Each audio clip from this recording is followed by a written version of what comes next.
On a quiet stretch of highway just outside Dallas, Texas, the morning sun cast its golden light over an abandoned patrol car. The engine purred softly, the warmth of a fresh cup of coffee rising in faint wisps from the cup holder. The badge of Naomi Bennett, polished and proud, lay on the passenger seat. But there was no sign of Naomi herself. At least, not at first glance. What seemed like a routine morning soon unraveled into a nightmare. Just steps away from her patrol car, a chilling discovery awaited. Naomi's lifeless body, hidden in the brush, her uniform stained with the blood of betrayal. Naomi wasn't the victim of a random attack. She wasn't overpowered by a suspect on the run or taken down in the line of duty. No, her killer was someone she trusted, someone who had stood beside her as her partner on the force.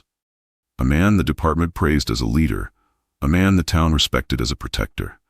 But behind that badge, Reginald Langston, a senior officer with decades of service, hid secrets darker than anyone could imagine. Before her death, Naomi confided in her sister, Imani Bennett. Her words now echo like a haunting prophecy. "If anything happens to me, you'll know who did it."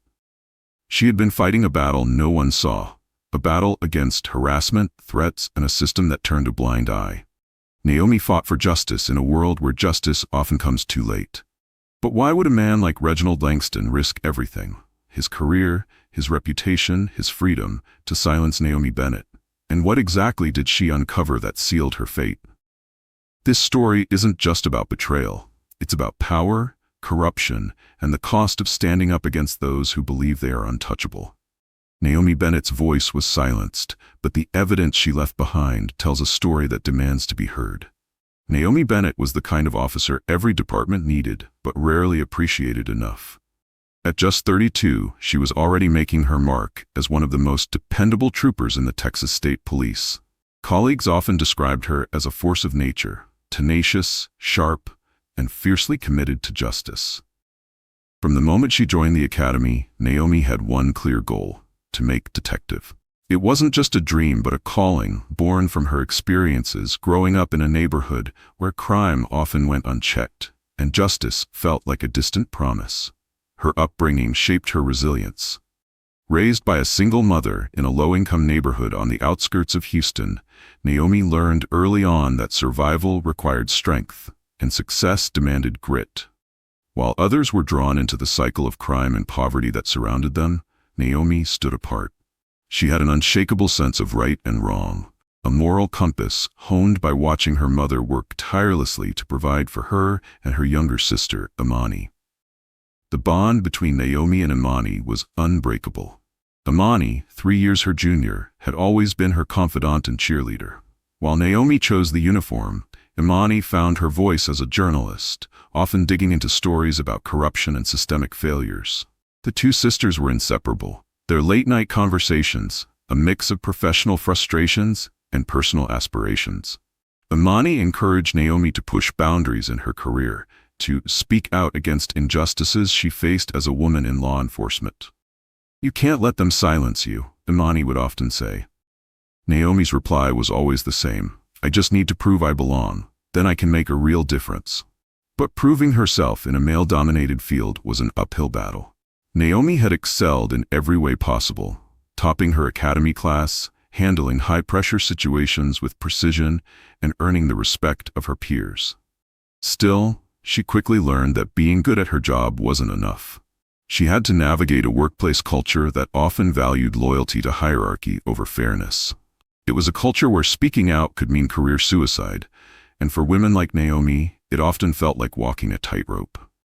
Standing at the top of that hierarchy was Reginald Langston, better known as Reggie.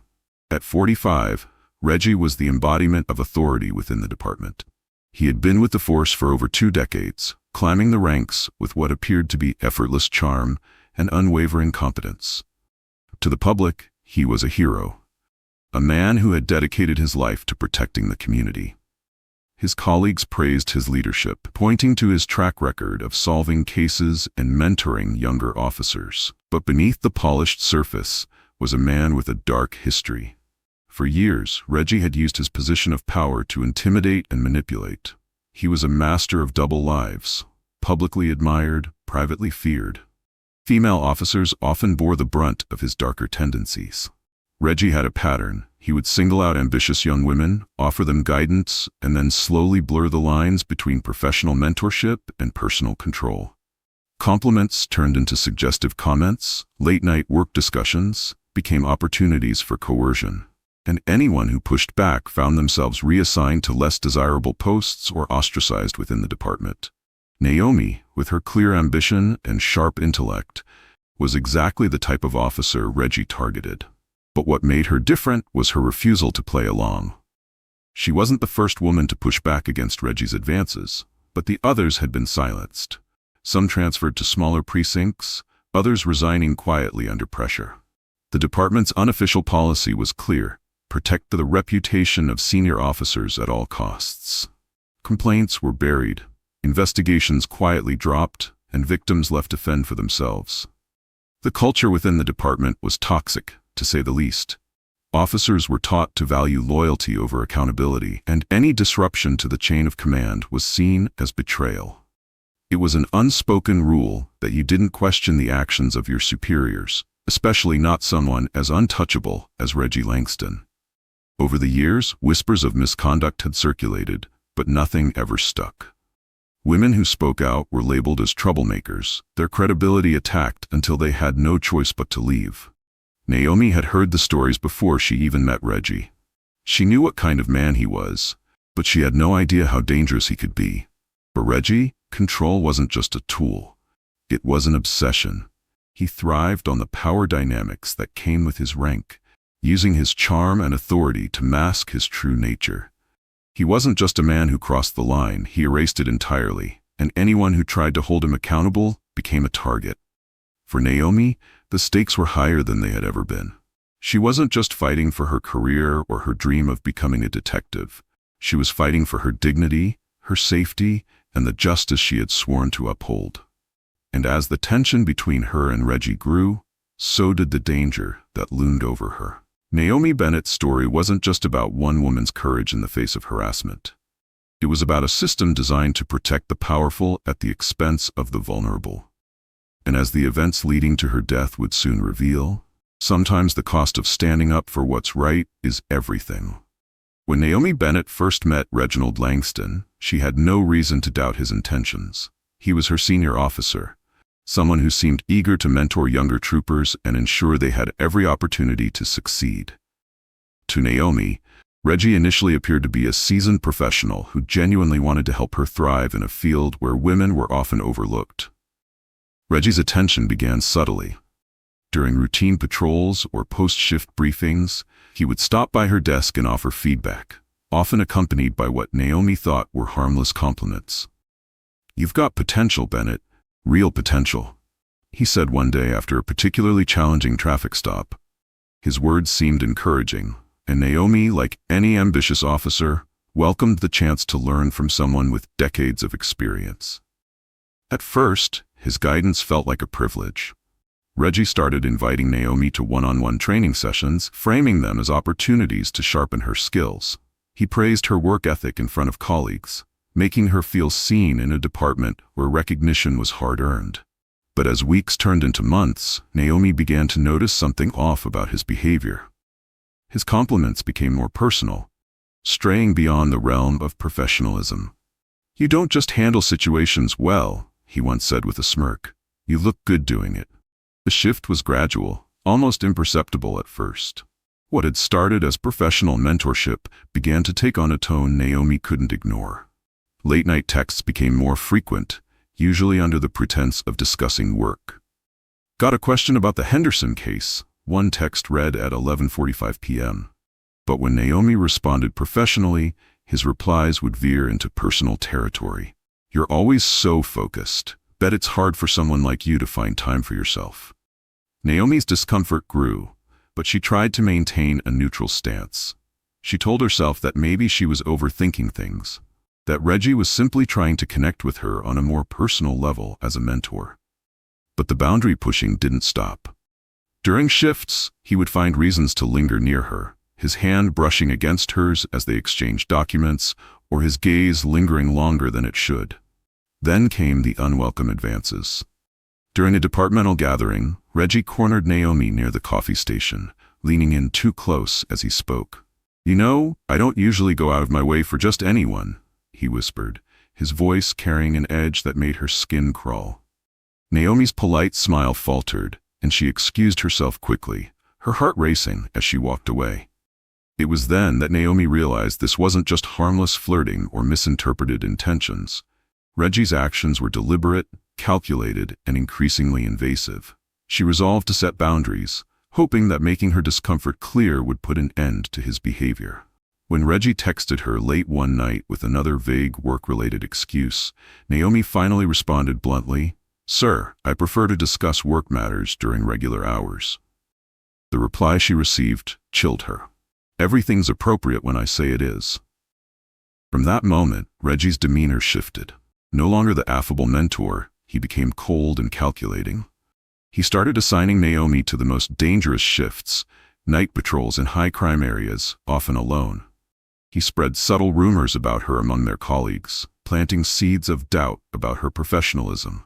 Some officers began to keep their distance, wary of associating too closely with someone Reggie seemed to disfavor. But Naomi refused to back down. Instead, she began documenting everything. Every inappropriate comment, every unwelcome touch, every veiled threat, she recorded it all. She saved his text messages, printed emails, and even started wearing a small recorder during certain shifts, hiding it beneath her uniform.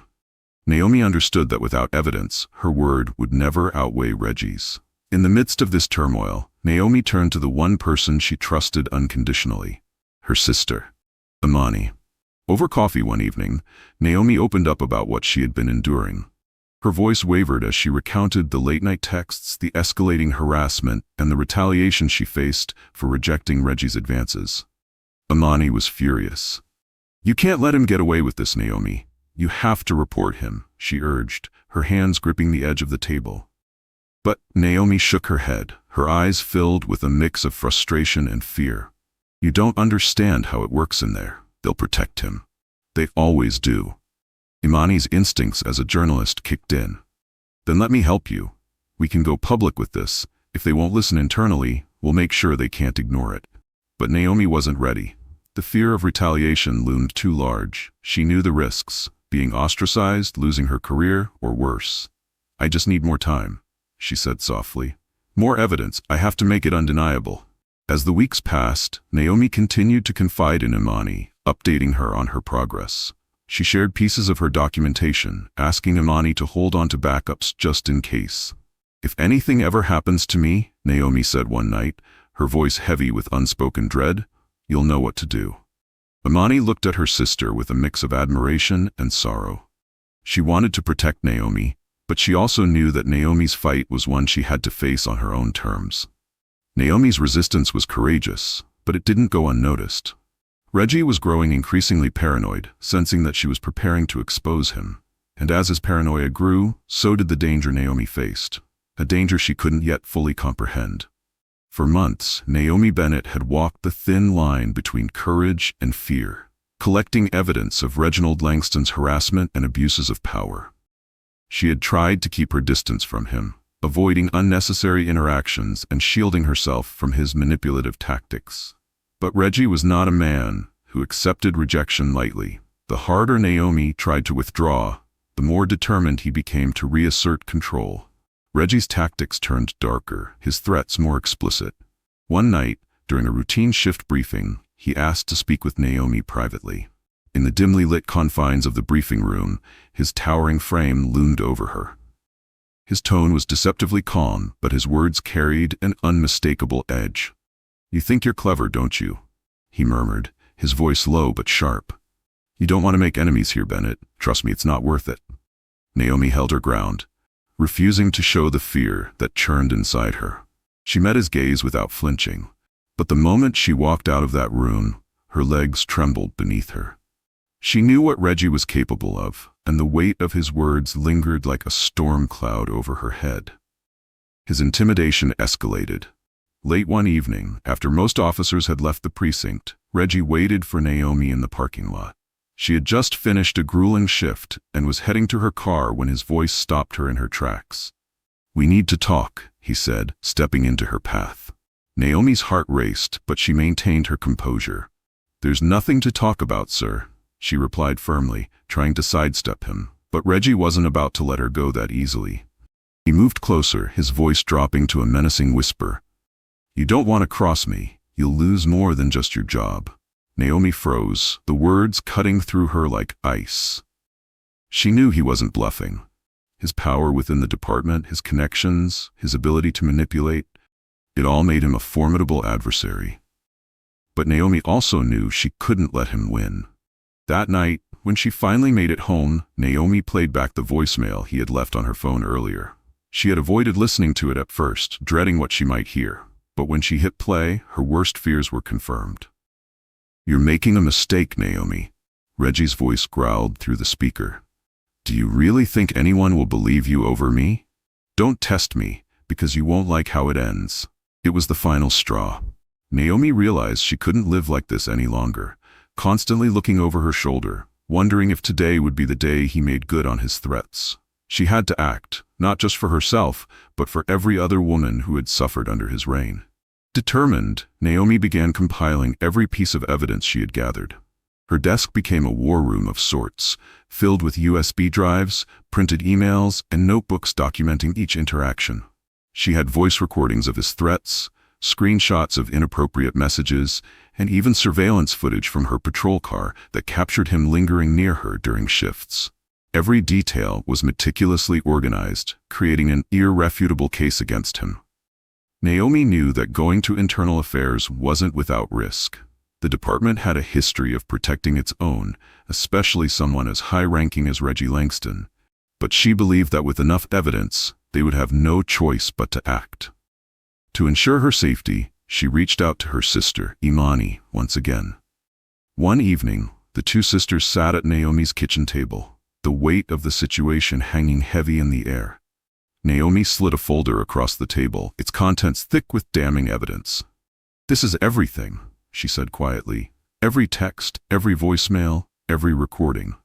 Imani flipped through the pages, her expression a mix of anger and determination. "This is enough to take him down," she said firmly, but Naomi's gaze remained somber. "I'm not naive, Imani. Reggie won't let this go without a fight. If anything happens to me—" She paused, her voice breaking slightly. "You'll know where to find my notes." Imani's hands clenched into fists. "Don't talk like that, Naomi. You're going to be fine. We'll handle this together." But Naomi's eyes carried a knowing sadness, as if she had already accepted the danger she was walking into. The next day, Naomi took her final steps toward justice. She left copies of her dossier in multiple locations, her locker at work, a safety deposit box, and even in Imani's possession. She sent encrypted emails to herself as backups, ensuring that if anything went wrong, her evidence wouldn't disappear. Her last conversation with Imani replayed in her mind as she drove to the precinct that evening. "You're the strongest person I know," Imani had told her. "Don't let him scare you." Naomi had smiled faintly, but deep down, she knew the battle ahead would test every ounce of her courage.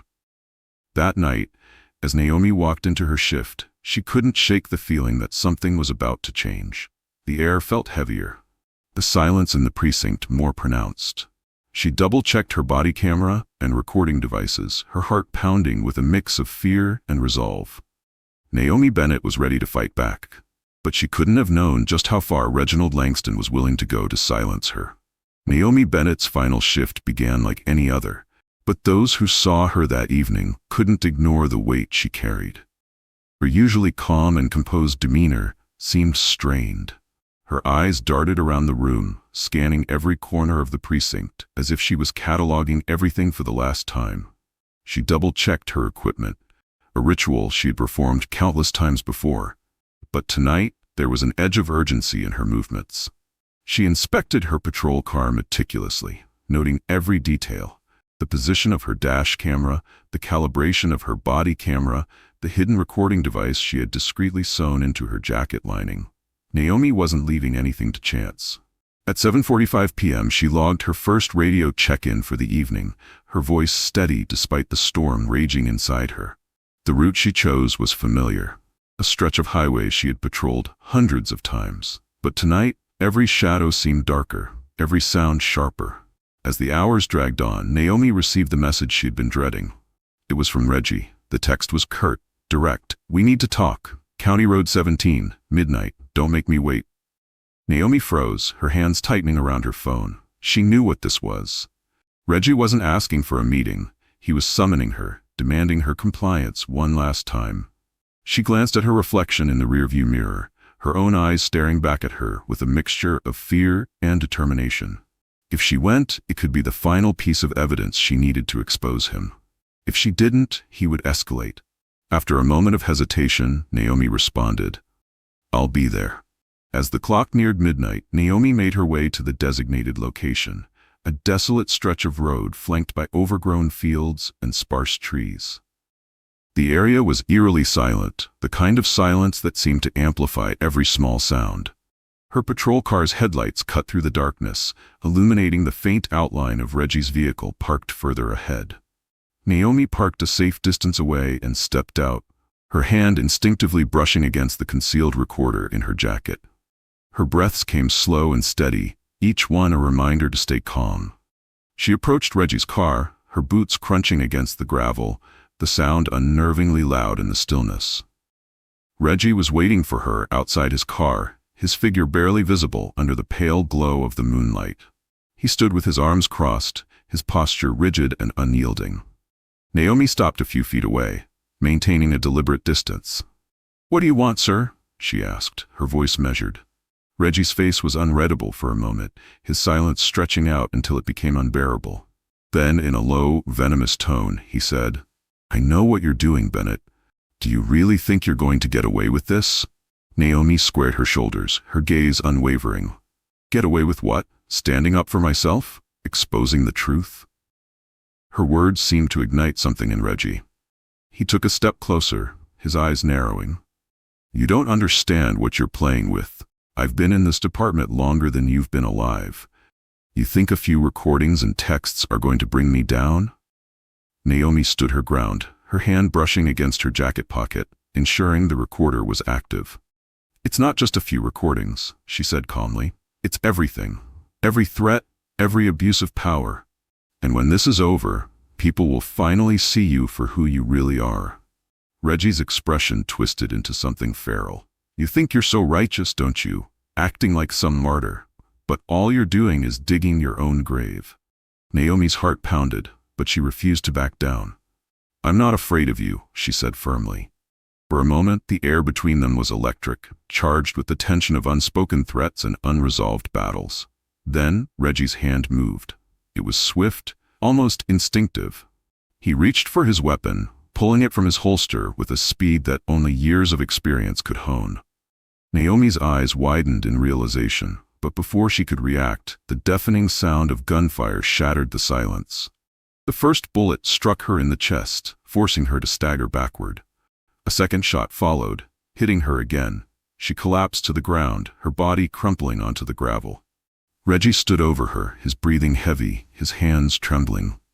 For a moment he stared at her lifeless form, the reality of what he had done settling over him like a suffocating weight. But his expression quickly hardened, his mind shifting into survival mode. He dragged Naomi's body back to her patrol car, positioning her in the driver's seat. He adjusted her uniform, ensuring it looked pristine, and wiped away any traces of his presence. He placed her badge beside her, a cruel mockery of the honor she had lived for. Before leaving, Reggie retrieved Naomi's body camera, smashing it against the ground until it was unrecognizable. He scanned the area one last time, making sure there were no witnesses, no stray pieces of evidence that could tie him to the crime. Satisfied, he climbed back into his car and drove away, leaving Naomi alone in the darkness. Her car engine hummed softly, the headlights casting long, haunting shadows across the deserted road. Unbeknownst to Reggie, Naomi's concealed recorder remained intact, hidden beneath her jacket, capturing every word, every sound of that fateful night. It was her final act of defiance, a piece of evidence that would later speak for her when she no longer could. And as the sun rose the next morning, casting its light over the abandoned patrol car, the world began to awaken to the tragedy that had unfolded. Naomi Bennett was gone, but her fight for justice was far from over. The morning after Naomi Bennett's death, The precinct was a hive of activity, but not for the reasons one might expect. Officers, supervisors, and public relations personnel worked in unison to craft the narrative of her passing. By mid-morning, an official statement had been issued, describing Naomi as a dedicated trooper who had tragically lost her life in the line of duty. It painted a grim but familiar picture. A law enforcement officer ambushed by an unknown assailant while patrolling a dangerous stretch of road. The department rallied around Reginald Langston, the senior officer who had reportedly been mentoring Naomi. In interviews, Reggie spoke with what appeared to be a heavy heart, lamenting the dangers of their profession and promising to do everything in his power to bring Naomi's killer to justice. His composure was unwavering, his words carefully chosen. To the public, he was a grieving mentor and a steadfast leader. Inside the precinct, whispers circulated, but no one dared voice their doubts openly. For Naomi's sister, Imani Bennett, the story didn't add up. Sitting in her apartment, surrounded by the remnants of Naomi's life, family photos, a stack of her handwritten notes, and the neatly organized dossier Naomi had left behind, Imani felt an overwhelming sense of betrayal. The woman she had known so intimately, who had shared her fears and plans, would not have been caught off guard by a random attacker. Imani's journalistic instincts kicked in. This wasn't just a tragedy. It was a cover-up. Her hands trembled as she opened the envelope Naomi had given her, labeled simply, "For Imani." Inside, she found meticulously compiled evidence, text messages printed and time-stamped, screenshots of conversations, and a USB drive containing audio recordings. As Imani played the files, her sister's voice filled the room, recounting the harassment, threats, and retaliation she had endured. And then there was the voicemail. The chilling words of Reggie Langston that left no room for doubt. "You don't want to cross me. You'll lose more than just your job." Imani knew she had to act, but the weight of her decision loomed large. Going public with this evidence wasn't just about exposing Reggie, it meant taking on an entire system designed to protect men like him. She reached out to trusted colleagues in the media, carefully leaking pieces of the story. Within days, headlines began to appear, questioning the department's narrative and demanding answers about Naomi's death. The media pressure forced the hand of state authorities. An independent investigation was launched, led by the Texas Rangers, who wasted no time scrutinizing the initial findings. They began with Naomi's patrol car, parked on that desolate road. The scene, which had been hastily processed by the local precinct, revealed inconsistencies that were hard to ignore. Forensic experts examined the bullet trajectories and blood patterns, noting discrepancies between the supposed ambush scenario and the evidence. The placement of Naomi's body and the lack of defensive wounds suggested she hadn't been caught off guard, as the department claimed. Her concealed recording device, overlooked during the initial investigation, was recovered and sent to a lab for analysis. As the Rangers dug deeper, Reggie's carefully constructed facade began to crack. Surveillance footage from the precinct showed him leaving the station just minutes before Naomi's final check-in. GPS records from his vehicle placed him on County Road 17 at the exact time of her death, contradicting his alibi that he had been home all evening. The most damning evidence, however, came from Naomi's recordings. The concealed device had captured their final confrontation in chilling detail. Investigators listened to the audio, piecing together the tense exchange that ended with gunfire. Reggie's voice was unmistakable, his words dripping with anger and desperation. "You're making a mistake, Bennett. Do you really think anyone will believe you over me?" The recording didn't just expose the crime. It painted a vivid picture of the power dynamics that had defined Naomi's final months. It was a story of manipulation, intimidation, and a relentless pursuit of control, culminating in an act of unspeakable violence. As the evidence mounted, forensic analysis revealed another critical detail: gunshot residue on Reggie's uniform. Despite his claims that he hadn't been near Naomi that night, the residue was consistent with a close-range shooting, aligning perfectly with the findings from the crime scene. Imani, meanwhile, refused to let the investigation stall. She continued to push the story through every channel available to her, ensuring that the public stayed informed. Her determination turned the tide of public opinion, transforming Naomi from a forgotten victim into a symbol of systemic failure. The independent investigation became a race against time, each piece of evidence unraveling Reggie's alibi further. Bank records showed suspicious withdrawals, raising questions about whether he had bribed lower-ranking officers to tamper with the initial crime scene. Witnesses began to come forward, emboldened by the growing scrutiny. A young officer admitted to seeing Reggie arguing with Naomi in the parking lot days before her death, but had stayed silent out of fear. By the time the Rangers pieced everything together, Reggie Langston's web of lies had completely unraveled. The man who had once seemed untouchable now stood at the center of a storm of evidence, his carefully managed image shattered. Naomi Bennett's death was no longer a mystery. It was the result of calculated malice, a desperate attempt by a man who had everything to lose. But thanks to her courage and Imani's relentless pursuit of justice, the truth could no longer be buried. On a crisp morning in late summer, the tranquility of an affluent suburban neighborhood shattered as law enforcement vehicles descended on the home of Reginald Langston. Neighbors peered through blinds as officers, accompanied by Texas Rangers, surrounded the property. The man who had commanded such respect and authority for decades now stood in his living room, his expression a mix of defiance and resignation. "Reginald Langston," one of the officers announced, "you're under arrest for the murder of Naomi Bennett." Reggie didn't resist. Instead, he stood silently, his gaze fixed on a distant point as if willing himself to wake from a nightmare. But the nightmare was real. The evidence against him was overwhelming. Gunshot residue on his uniform, GPS data placing him at the crime scene, and, most damning of all, Naomi's hidden recordings. The arrest made headlines nationwide. The story of a high-ranking state trooper murdering his female partner to silence her became a flashpoint for conversations about power dynamics, abuse, and corruption within law enforcement. The trial of Reginald Langston began 6 months later, drawing intense public interest. The courtroom was packed with reporters, activists, and community members who had come to see justice served. Reggie entered the courtroom in a tailored suit, but the confident aura he once carried had all but evaporated. He was no longer the untouchable senior officer, but a man whose actions were about to be laid bare for the world to see. Prosecutors wasted no time establishing their case. Naomi Bennett's recordings became the centerpiece of the trial, her voice reaching through time to recount the harassment, threats, and final moments leading to her death. The courtroom sat in stunned silence as the jury listened to Reggie's venomous words. "You don't want to cross me. You'll lose more than just your job." The prosecution painted a damning portrait of a man who had used his position to prey on vulnerable women, a man who saw himself as above the law.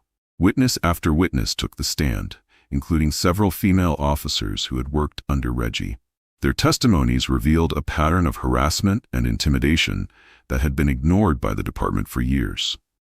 One former officer, her voice trembling, described how Reggie had cornered her in a storage room, threatening to ruin her career if she didn't comply with his advances. Another spoke of being reassigned to night shifts in dangerous areas after rejecting him. These stories, coupled with the overwhelming forensic evidence, painted a picture of systemic failure. A department more concerned with protecting its reputation than its officers. Defense attorneys attempted to paint Reggie as a dedicated officer who had been pushed to his limits. They argued that his actions were the result of stress and poor judgment, not premeditation. But their efforts fell flat against the mountain of evidence and the emotional weight of the testimonies. The trial wasn't just about Reggie, it became an indictment of the culture that had allowed him to operate unchecked. Department leaders were called to testify, their evasive answers drawing ire from both the jury and the public. Internal affairs reports, long buried, were brought to light, revealing how complaints against Reggie had been quietly dismissed or buried. At the heart of the trial was Imani Bennett, Naomi's sister, who had become the face of the fight for justice. From the moment she had uncovered Naomi's evidence, Imani had vowed to ensure her sister's story wouldn't be forgotten. Her advocacy had forced the independent investigation, and now her presence in the courtroom was a reminder of the courage Naomi had shown. Imani's testimony was a turning point. Standing before the court, she recounted her sister's struggles, the harassment, the threats, and the fear she had lived with in her final months. Her voice broke as she described their last conversation, Naomi's parting words echoing in the silent courtroom. "If I don't show up tomorrow, you know where to find my notes." She spoke of Naomi's unwavering determination to fight back, to expose the truth, even when it meant putting herself at risk. Naomi believed in justice, Amani said, her voice steady despite the tears streaming down her face. She believed that no one, no matter how powerful, should be above the law, and she gave everything to prove it. Her testimony was followed by a powerful visual display of Naomi's recordings and evidence. The jury watched as text messages, surveillance footage, and voice recordings painted an unassailable narrative of Reggie's guilt. After weeks of testimony, the jury deliberated for only 5 hours before reaching a unanimous verdict: guilty on all counts, including first-degree murder, harassment, and abuse of power. When the verdict was read, Reggie sat motionless, his head bowed as the weight of his actions finally caught up to him. The judge, her voice filled with measured anger, sentenced Reggie to life in prison without the possibility of parole. She didn't mince words. "You were entrusted with the duty to protect and serve. Instead, you used your position to exploit, intimidate, and ultimately destroy. This court will ensure you never harm anyone again." Naomi's story didn't end with the trial. Her courage in documenting her abuse and standing up against Reggie inspired systemic changes within the department. Policies were overhauled, ensuring greater accountability for misconduct. A whistleblower protection program was established, making it safer for officers to report harassment and abuse. Amani channeled her grief into advocacy, founding a nonprofit organization in Naomi's honor to support victims of workplace harassment and abuse. She became a national voice for justice, her speeches and campaigns bringing attention to the systemic issues that had cost her sister her life. Naomi Bennett's name became a symbol of resilience and change. Her story was taught in police academies across the country as a cautionary tale, a reminder of the cost of silence and the power of truth. Naomi Bennett stood against a man who believed he was untouchable and a system that protected him. Though her life was tragically cut short, her legacy ensures that her fight for justice will continue for generations to come. What do you think about Naomi's story? Could more have been done to protect her, or was her courage the only thing that made a difference in the end? Let us know your thoughts in the comments below. And don't forget to like, share, and subscribe to ensure stories like Naomi's are never forgotten.